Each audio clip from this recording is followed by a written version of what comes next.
Ye remember Pokemon? Have you seen the new ones? Yeah, all they got nowadays is ice cream trucks and garbage trucks. There's even a mining coal truck now too, with a lay. Yeah, I'm telling you, these Pokemon designers are so uninspired. What they need is a dog with like a elemental power and a sword for a tail. And only one eye, because that's cool. And lots of battle damage and scars. It's got like sword ears and a sword.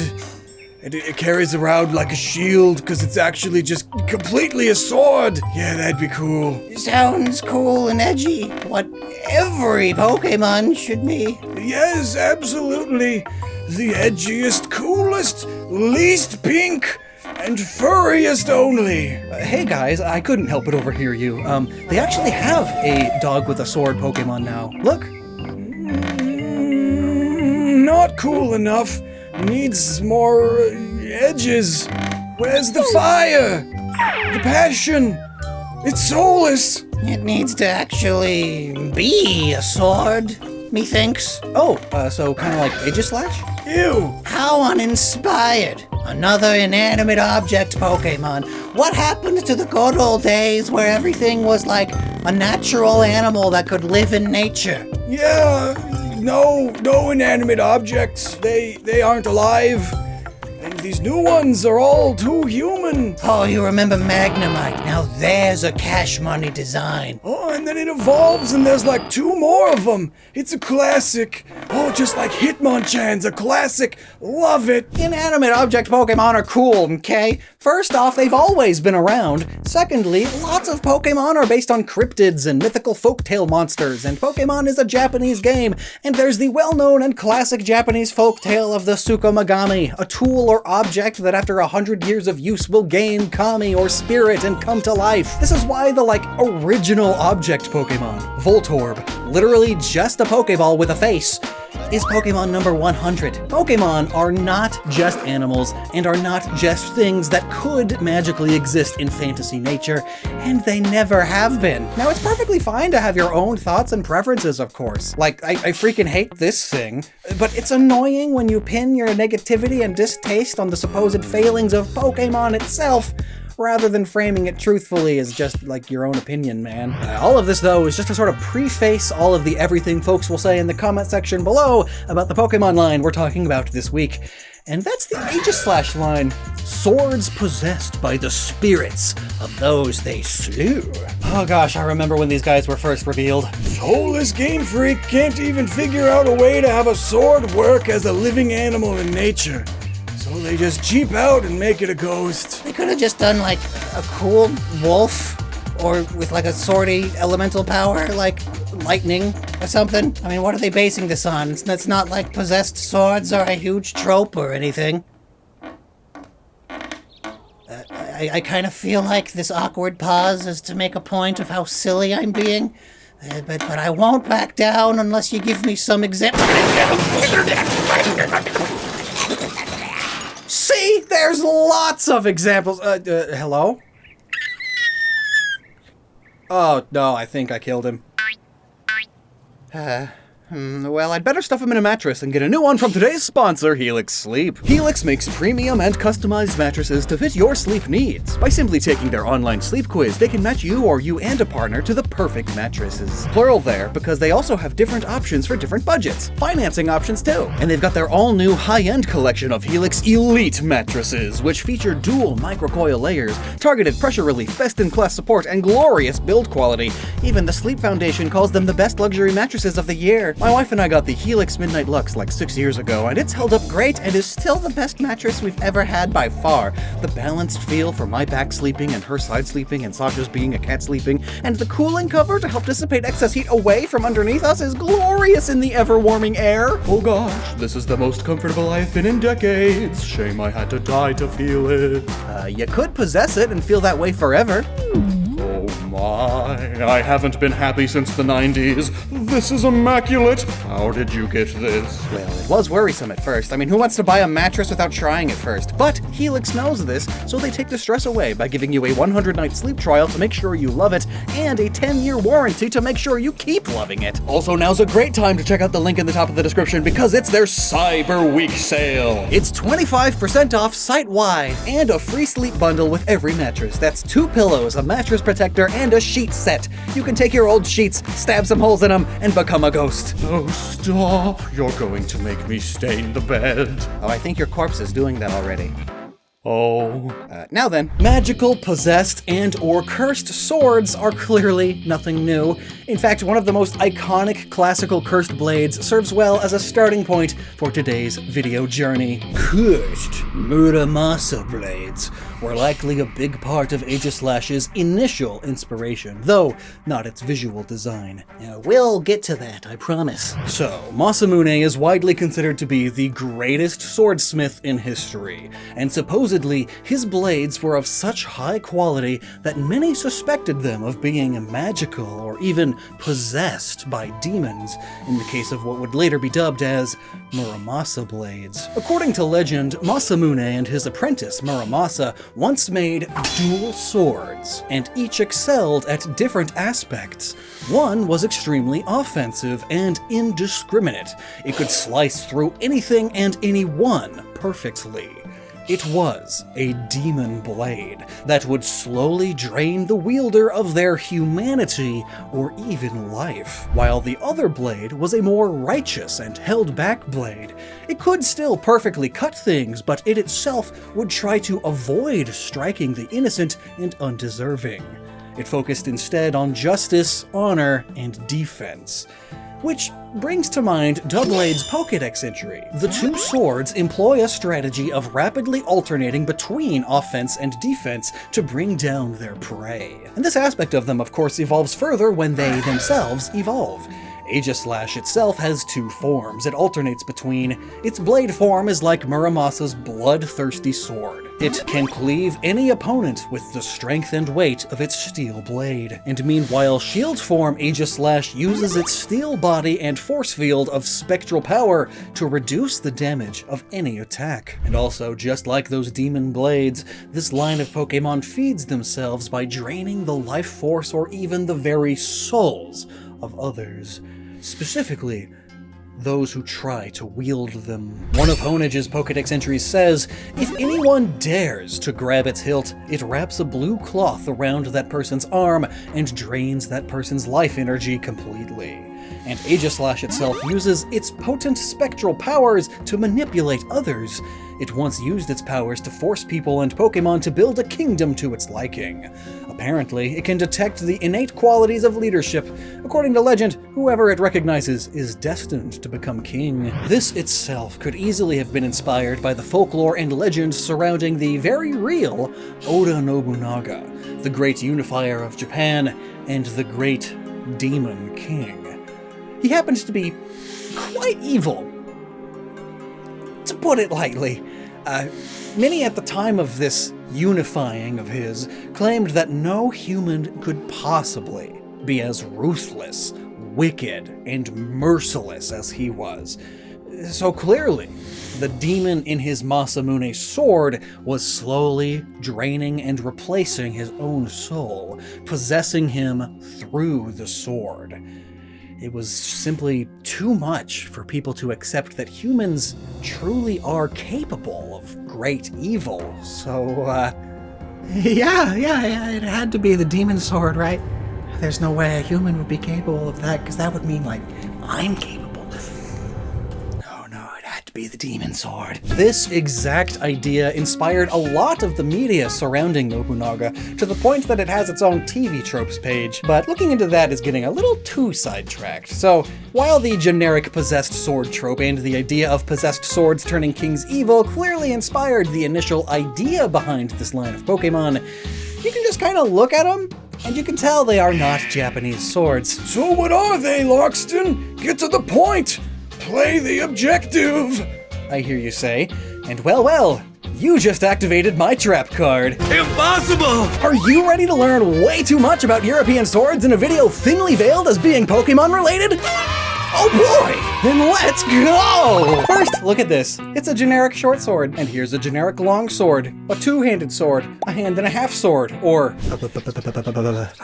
a bastard sword. Regardless of what you call it, it's a long, straight sword with a double-edged blade which were characterized with having a cruciform hilt, aka a hilt and grip that made the sword look like a cross as opposed to the basket-hilted ones that were typically associated with things like rapiers and the like. All of these descriptions of a longsword are basically exactly like Honedge and Doublade, especially when you consider that a lot of cruciform hilts weren't true crosses, and the handguard would have a slight bend towards the blade, so again, like Honedge and Doublade. Let's quickly take a look at quatrefoils and trefoils, decorating many of the nicer swords in the high and late medieval period, like on this Claymore's Quillons. 4 or 3 circles, all nicely next to each other, were popular decorations for swords in the high and late medieval period, especially the more north and northwest you go. You'll find that most of these are on swords like Scottish Claymores. And now, consider Honedge and Doublade when they are in their sheathy scabbards. You've got these 2 decorative scabbard eyes, and the real ghost eye on the sword itself behind the third. A clearly intended trio, given that Aegislash has this symbol on its shield as well. But while we're talking about the scabbard, we can't ignore this pattern adorning Honedge. It looks like a triquetra, though an imperfect one, which honestly just makes it more fitting. These patterns were popular throughout northern and northwestern Europe at the time, and often they were not done perfectly. Look at this quirky one on a runestone. But actually, Doublade itself, when inside of its scabbards, looked like a triquetra too, with the weird third mysterious thing behind them. To me, that almost looks like the backing you would attach to a wall to hang decorative swords up.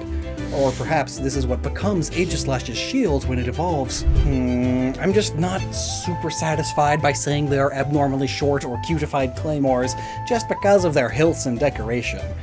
No, I think when it comes to the sword bodies of Honedge and Doublade, they more so resemble another common European sword, the much earlier spatha.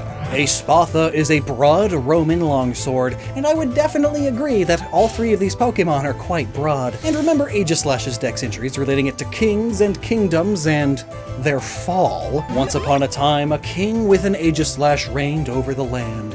His Pokemon eventually drained him of life, and his kingdom fell with him. Well, that sort of exactly plays into how the ancient Roman Empire conquered many lands and shaped all of world history as one of the most well-known and powerful empires in the world. The Romans essentially built the foundation for what Europe is today, and specifically it was the fall of the Roman Empire that shaped the following millennia and even plays several roles in our history today.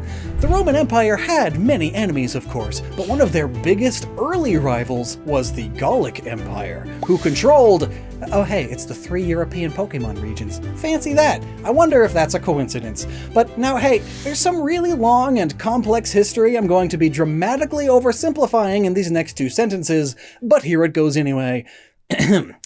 The Gauls are basically the same thing as the Celts. Like, if you're talking about one, you're talking about the other. So when you think Celtic knots and patterns and such, know that you could also call them Gallic, and it'd be pretty much the same thing. Like, potato, potato! The Venn diagram is almost a circle! Like, oh, the Gauls were the Celts that moved to what is today France, and then later they went back and took over where they used to be from, but they still spoke Celtic the whole time, and they always had the same exact culture, and the same decor, and the same architecture, and everything.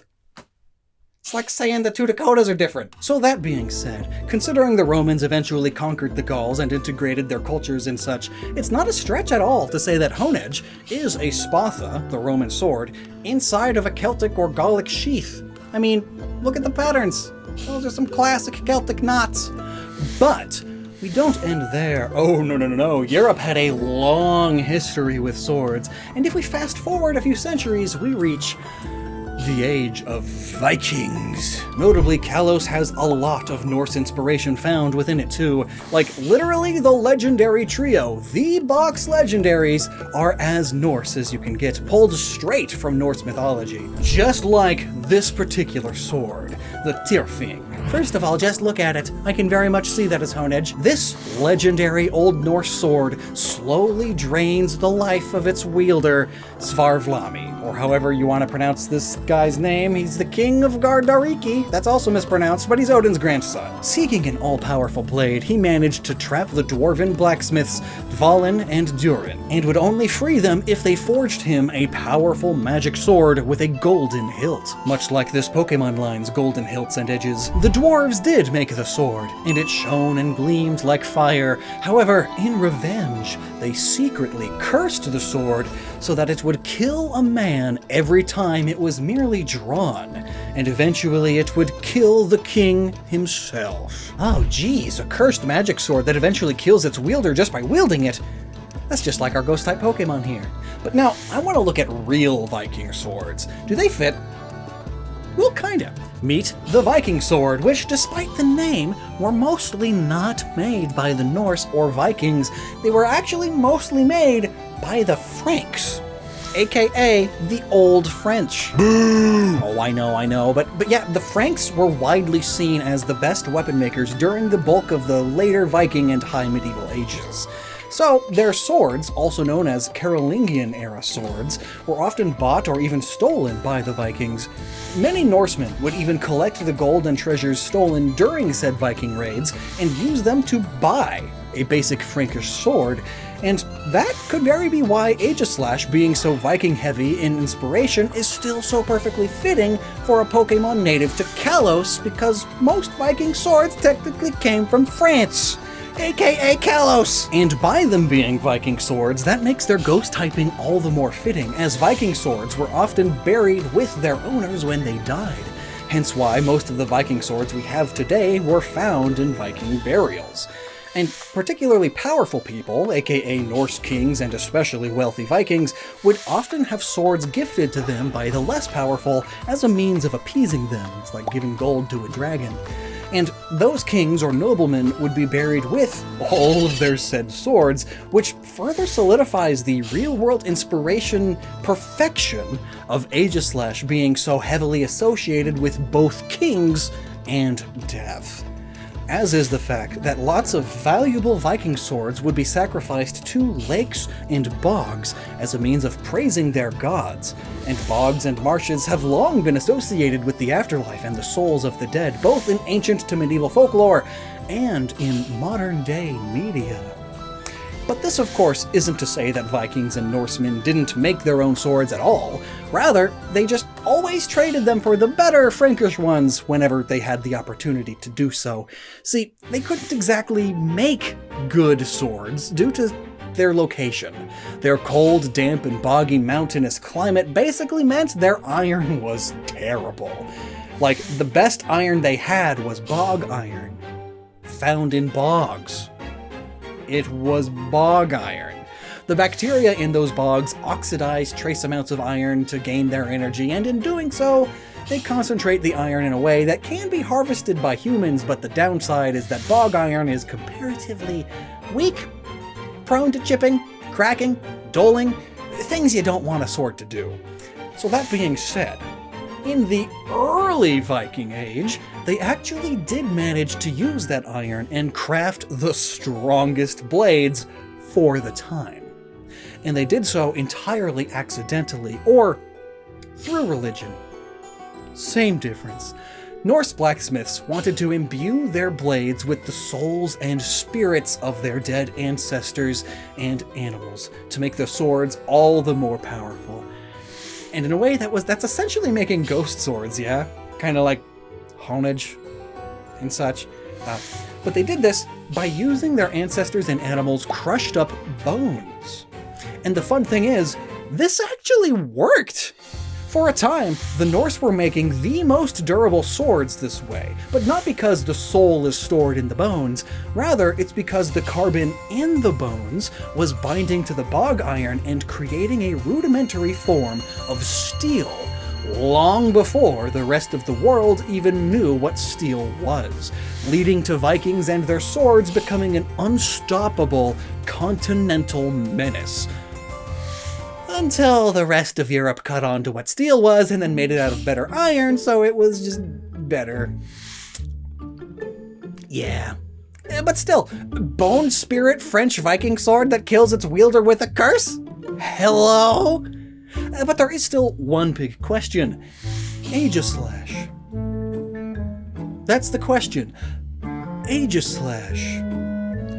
These specific swords and origins all work for Honedge and Doublade, but Aegislash is shaped quite a bit differently. It has a shield now too, so I guess it's time to finally focus in on what makes Aegislash so different. First of all, instead of being a simple straight sword, it is now suddenly an exaggerated leaf-bladed sword, meaning it flares out a bit before coming to the tip. It's very cool looking actually, especially considering that this style is considered Celtic, Gallic even, because it was so popular there, especially back when they were fighting the Romans. Ooh! And they have the same shaped hilts that Honedge and Doublade have too.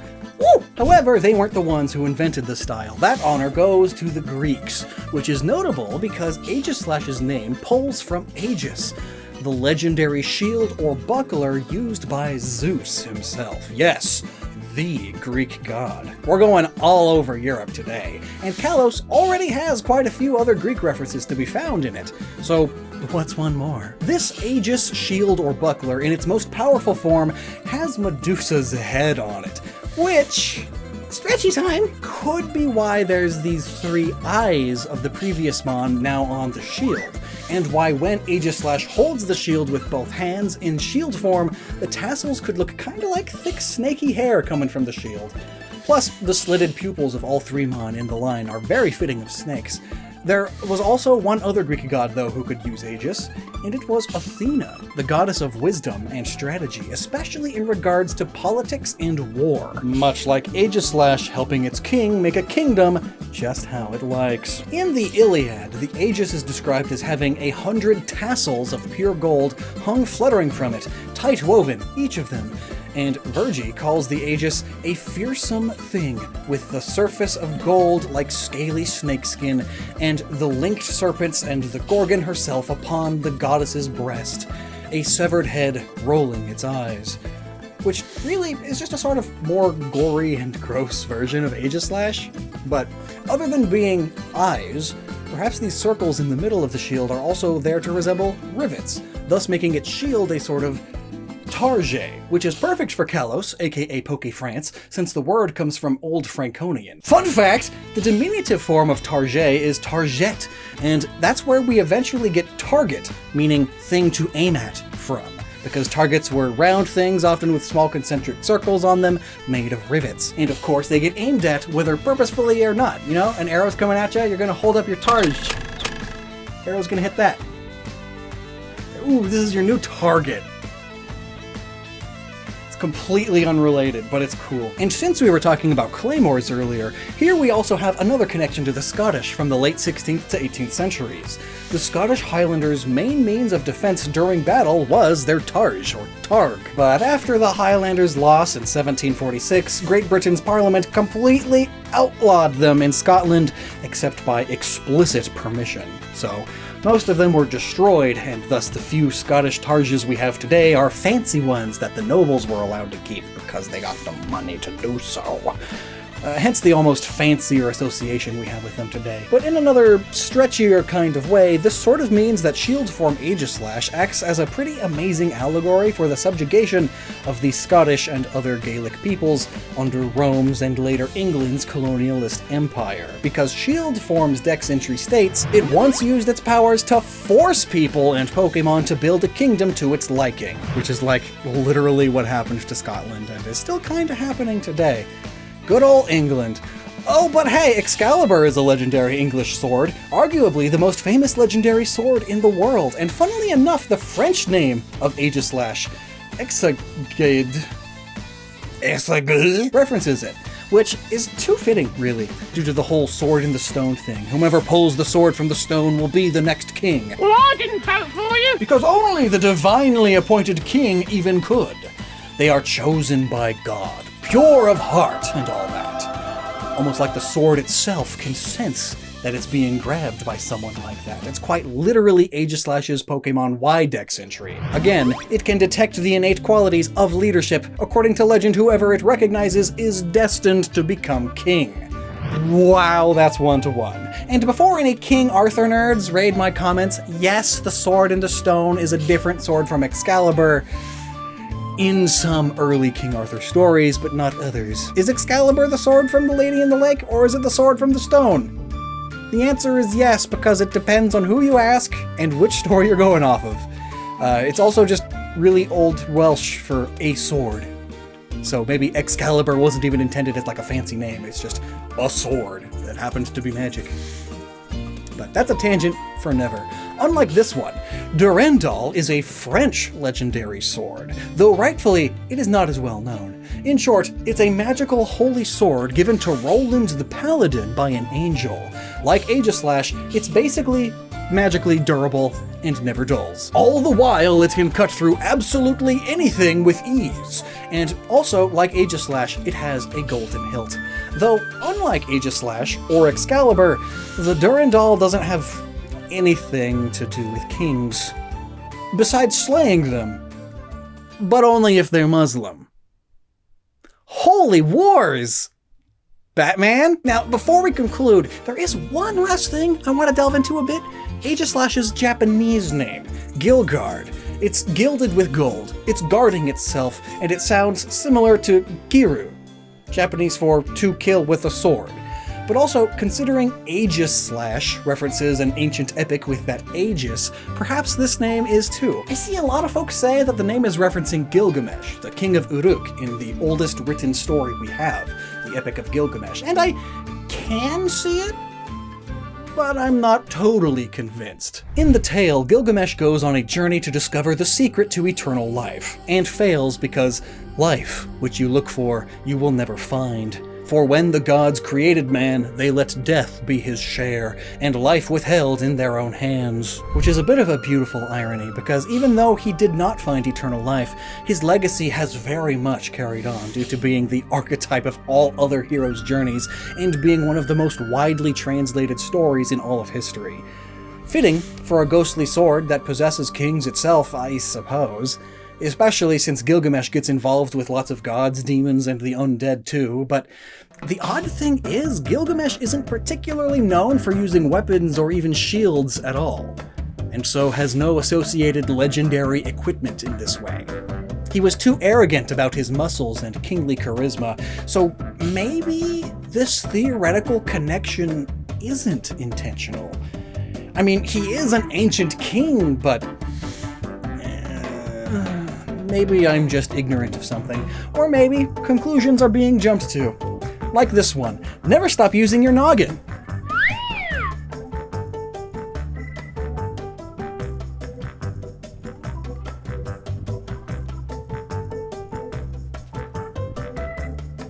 Watch this one. Watch this video.